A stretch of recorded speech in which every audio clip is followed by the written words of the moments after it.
এবার আরজিকর কাণ্ডের প্রতিবাদে হাওড়ায় রাজ্যের মন্ত্রী অরূপ রায়ের প্রতিনিধিত্বে এক মিছিল বের করা হয়। আরজিকরের ঘটনার বিচারের দাবিতে হাওড়ায় রাজ্যের মন্ত্রী অরূপ রায়ের নেতৃত্বে হাওড়ায় মিছিল হয় রবিবার। এদিন মিছিল শুরু হয় দালাল পুকুরের সামনে থেকে।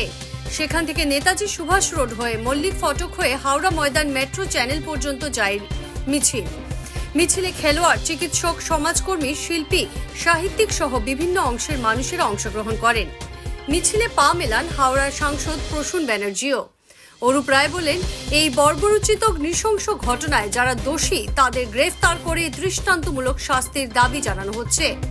তিনি এও বলেন, রাজ্য সরকার একজনকে গ্রেফতার করেছে, কিন্তু সিবিআই প্রায় 1 মাস হয়ে গেল নৃশংস এই ঘটনার দোষীদের গ্রেফতার করতে পারেনি। দ্রুত তার ব্যবস্থা করা হোক।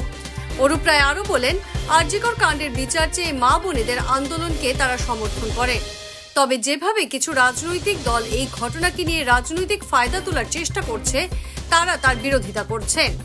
তারা চান সিবিআই এই মামলার দ্রুত তদন্ত করে কোর্টের কাছে প্রমাণ তুলে দিক, অপরাধীদের ফাঁসি হোক। আর এই দাবিতেই তারা আন্দোলন চালিয়ে যাবেন।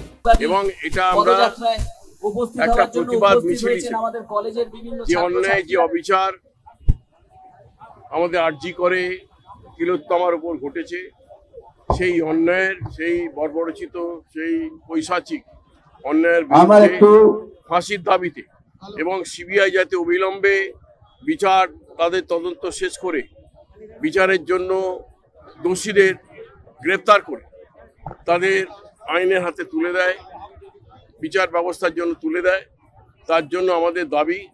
এবং ইতিমধ্যেই প্রায় 1 মাস কাল অতিক্রান্ত হতে চলেছে। এর মধ্যে এখনো আমরা অপরাধীরা রাজ্য সরকারের একজন অপরাধীকে ধরা হয়েছিল, এরপরে আর কোনো অপরাধী ধরা পড়েনি। তা সুতরাং অবিলম্বে আমি চাইব, অবিলম্বে অপরাধী ধরা পড়ুক এবং অপরাধী যত ক্ষমতাশালী হোক তিনি যেন শাস্তি পান। সুপ্রিম কোর্টের আদালতের বিচার নিয়ে, সুপ্রিম কোর্টের বিচার নিয়ে অনেকের প্রশ্ন আছে, দীর্ঘসূত্রতা যেন না হয়, অর্থাৎ সেখানে টাল বাঁধানো যেন না চলে, এটা নিয়ে একটা ক্ষোভ আছে মানুষের মধ্যে।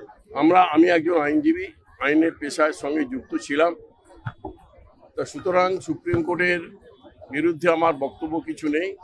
তবে একটা কথা বলবো, আমরা চাই বিচার দ্রুত সম্পন্ন হোক।